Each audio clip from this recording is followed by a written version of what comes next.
ये भाई हिंदुस्तान है, ये कोई बिग बॉस का घर है क्या?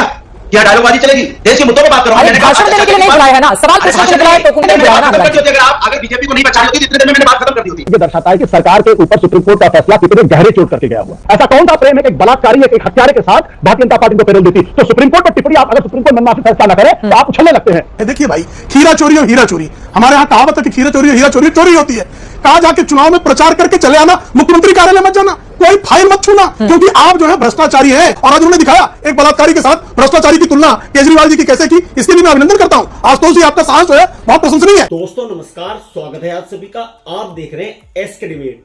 4 चरणों का मतदान पूरा हो चुका है। उत्तर प्रदेश के कन्नौज में महागठबंधन की साझा रैली हुई।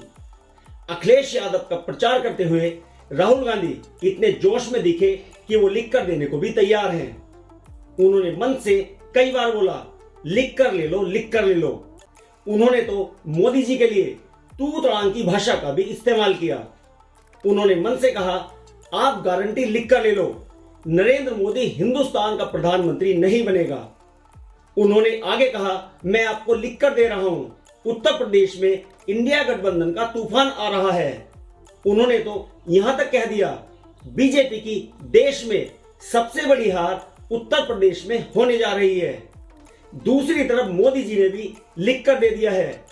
महाराष्ट्र में प्रचार मंच से मोदी जी ने कहा, आप लिख कर रखिए, मोदी जब तक जिंदा है SC, ST, OBC का आरक्षण में से रत्ती भर भी हिस्सा किसी भी धार्मिक आधार पर नहीं देने दूंगा। उन्होंने आगे कहा, वंचित का जो अधिकार है मोदी उसका चौकीदार है। इंडिया गठबंधन के लिए एक खुशखबरी भी है। अरविंद केजरीवाल को 6 शर्तों के साथ 1 जून तक के लिए अंतरिम जमानत मिल गई है, लेकिन सुप्रीम कोर्ट ने चुनाव प्रचार के लिए कोई शर्त नहीं रखी है। आज की डिबेट इन तमाम मुद्दों पर होने वाली है। बीजेपी की तरफ से प्रेम शुक्ला जी हैं, अनुराग भदौरिया समाजवादी पार्टी की तरफ से और वरिष्ठ पत्रकार आशुतोष गुप्ता हैं। दोस्तों वीडियो को शानदार होने वाली है। आपसे अनुरोध है वीडियो को अंत तक जरूर देखें। वीडियो पसंद आए तो लाइक करें, शेयर करें, कमेंट करें और मेरे चैनल को सब्सक्राइब करें। तो दोस्तों मेन डिबेट स्टार्ट करते हैं। चलिए शुरू करते हैं। अनुराग भदौरिया जी, ये बात तो सच है ना, राहुल गांधी जब रायबरेली पहुंचे तो ऐसा लग रहा था कि अनमने तरीके से वो चुनावी मैदान में आखिरी दिन आखिरी वक्त पर उतार दिए गए हैं। ऐसे में ये कहना कि बीजेपी एकदम बुरी पराजय का सामना करने जा रही है और अब की बार हार जीत का दावा अलग है, लेकिन उत्तर प्रदेश को लेकर खासतौर से क्या है वजह इस कॉन्फिडेंस के पीछे? अगर भारतीय जनता पार्टी की तो दरअसल में सत्ता फिसल रही है और भारतीय जनता पार्टी हार नहीं रही होती तो क्यों मुद्दे उठाती मंगलसूत्र का, क्यों यहाँ पे ले आती पाकिस्तान का मुद्दा, क्यों उनको मछली और मीट याद आने लगा, जनता के मुद्दे तो नहीं याद आए। और कैसे देखो दिन पे दिन जैसे जैसे चुनाव होता चला जा रहा है, तरह तरह की चीजें देखने को मिलती है। कोई कह रहा है 15 मिनट दे दो, कोई कह रहा है 15 सेकंड दे दो। ये भाई हिंदुस्तान है, ये कोई बिग बॉस का घर है क्या? क्या डायलॉगबाजी चलेगी? देश संविधान और न्यायपालिका और कानून से चलता है। ये मजबूत हिंदुस्तान है। ये एकमात्र सांसद बनने के लिए, एक लोकसभा का चुनाव जीतने के लिए कोई 15 मिनट कहता है, कोई 15 सेकंड कहता है और देश ऐसे चुपचाप बैठा देखता रहेगा क्या? मैं तो देश के चुनाव आयोग से आग्रह करूंगा, देश के सर्वोच्च न्यायालय से करूंगा, इस तरह की जो बातें करती है उनका चुनाव, उनका पर्चा निरस्त हो, ऐसे लोगों को चुनाव लड़ने से रोक दिया जाए। देश की भावनाओं से खेलोगे क्या आप? मात्र एक लोकसभा के एमपी बनने के लिए आप देश की भावनाओं से खेल जाते हो। दोनों तरफ से डायलॉगबाजी, सरकार भी चुप रहती है, देश के जो नेता हैं, बड़े नेता जो सत्ता चला रहे हैं वो भी चुप है और इसमें टीवी में पूरी तरह से चल भी रहा है। अरे भैया, आपको अगर 15 सेकंड 15 मिनट की बात करनी है तो बोलो ना, ये 15 सेकंड का टाइम दे दो, देश के अंदर में हम लाचारी गरीबी हटा देंगे। दूसरी तरफ से आवाज आनी चाहिए, 15 मिनट का टाइम दे दो। अरे भैया, हैदराबाद में कुछ बोला गया, यूपी पर सवाल पूछा गया है। आप क्यों नवनीत राणा और उनके आज तो यूपी पर इलेक्शन है, यहाँ पर डिबेट है, यूपी वाले पर भी थोड़ी बात कर लेते हैं ना। यही मुद्दों को गरमाया जा रहा है, इसलिए मैं आपसे बता रहा हूँ। आप मेरी बात नहीं समझ पा रहे। मुद्दा क्या होना चाहिए? मुद्दा होना चाहिए कि भारतीय जनता पार्टी या किसी नेता को कहना चाहिए कि देश के अंदर में अगर मेरी सरकार बनेगी, जिस तरह से विपक्ष बात कर रहा है, कन्नौज की इतनी महत्वपूर्ण सीट है, उसको लेकर आपको बात करनी चाहिए तो आप लेकर जा रहे हैं, मतलब कन्नौज पे भी बात कर लीजिए ना अनुराग जी। बीच में देश के मुद्दों पे बात कर रहा हूं। मैंने भाषण देने के लिए नहीं बुलाया है ना, सवाल पूछने के लिए बुलाया, टोकूंगी अनुराग जी प्लीज। और मुझे लगता है कि व्यक्तिगत टिप्पणी अगर आप दोबारा करेंगे किस तरह की बात तो फिर मैं ऑडियो डाउन कर दूंगी अनुराग जी, फिर आप नाराज हो जाएंगे। अरे संजीव झा भी इंतजार कर रहे हैं, बाकी लोग भी इंतजार कर रहे हैं, आपको भाषण देने के लिए नहीं बुलाया है ना अनुराग जी। अगर बीजेपी को नहीं बचा रही होती तो इतने देर में मैंने बात खत्म कर दी होती। ये क्या है? 1 नंबर का डिब्बा है, डिब्बा। अनुराग जी, मुझे लगता है ना इस तरह की व्यक्तिगत टिप्पणी से आपको बचना चाहिए। अब तो राहुल गांधी लिख कर देने को तैयार हैं, कि बीजेपी हार रही है और सबसे बुरी पराजय का सामना उसको उत्तर प्रदेश में ही करना पड़ेगा। तो लिख कर देने को तैयार है, बस उसमें इतना ही है कि वो कांग्रेस सबसे दारुण पराभव का सामना करने जा रही है। उसमें गलती से राहुल गांधी अक्सर उनकी जुबान फिसलती है।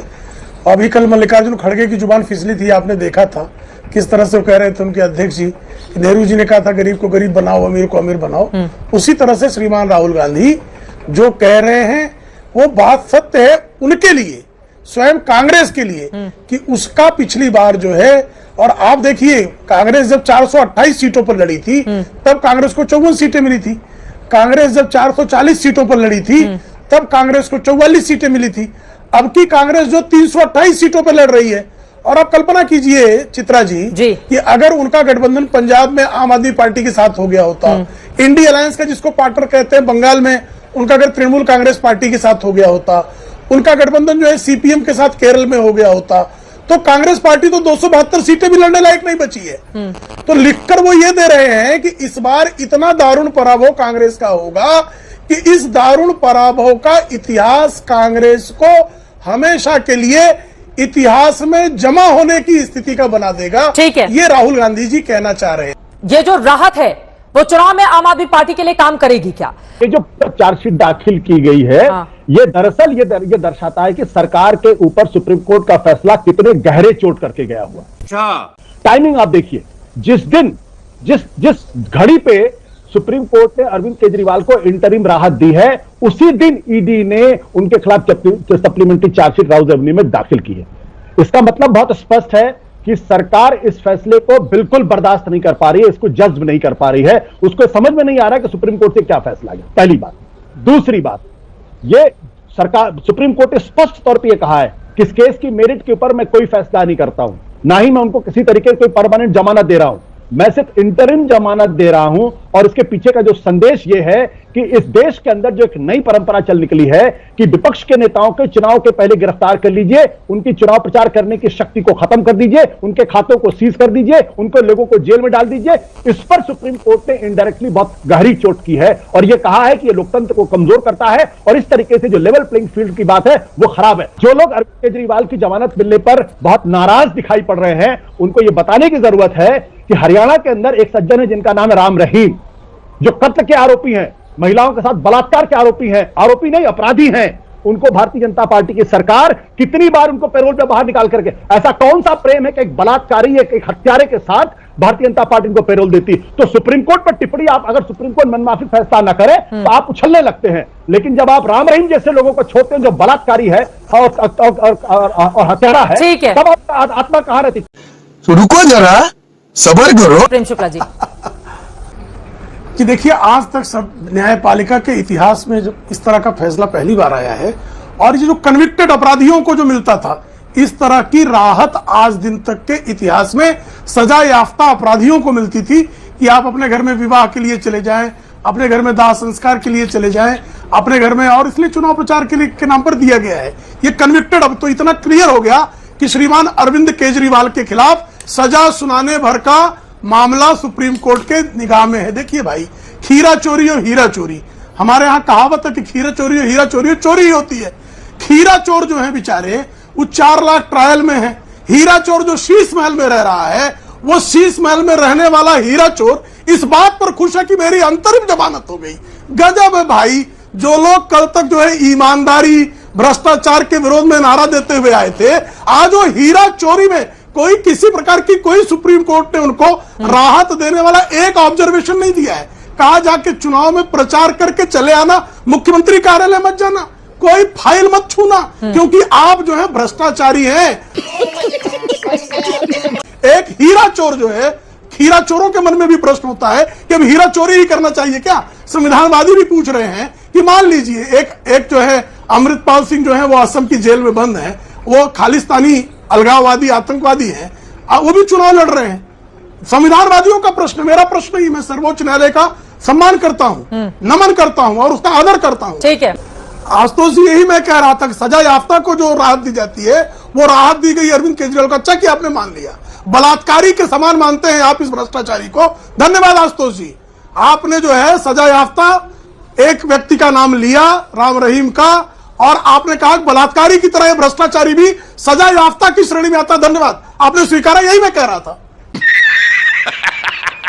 तो ये साफ तौर पर ये कितने झूठे हैं, कितने जो है मिथ्या प्रलाप करने के लिए उनके पास कुछ नहीं है। ये भ्रष्टाचारी जो सजा याफ्ता को जो मिलती है राहत, वो राहत मिलने के बाद, जैसे अभी आशुतोष जी ने बताया, एक बलात्कारी के साथ भ्रष्टाचारी को कंपेयर करके आज आशुतोष जी ने स्पष्ट किया कि उनको जो केजरीवाल ने जिस तरह से अपमानित किया था, उस अपमान का मौका मिलने पर बदला जरूर लेंगे वो। और आज उन्होंने दिखाया एक बलात्कारी के साथ भ्रष्टाचारी की तुलना केजरीवाल जी की कैसे की। इसके लिए मैं अभिनंदन करता हूं आशुतोष जी, आपका साहस जो है बहुत प्रशंसनीय है। गजब बेइज्जती है, मजा आया। देखा दोस्तों, आपने प्रेम शुक्ला, अनुराग भदौरिया और आशुतोष गुप्ता को सुना। आप किसकी बात से सहमत हैं? दोस्तों, वीडियो को लास्ट तक देखने के लिए दिल से धन्यवाद। और वीडियो के बारे में आपकी क्या राय है कमेंट सेक्शन में कमेंट करके बताएं। और अगर वीडियो पसंद आई हो तो लाइक करें, शेयर करें, कमेंट करें और मेरे चैनल को सब्सक्राइब करें। तो दोस्तों, मिलते हैं अगली वीडियो में। जय हिंद, वंदे मातरम, जय श्री राम।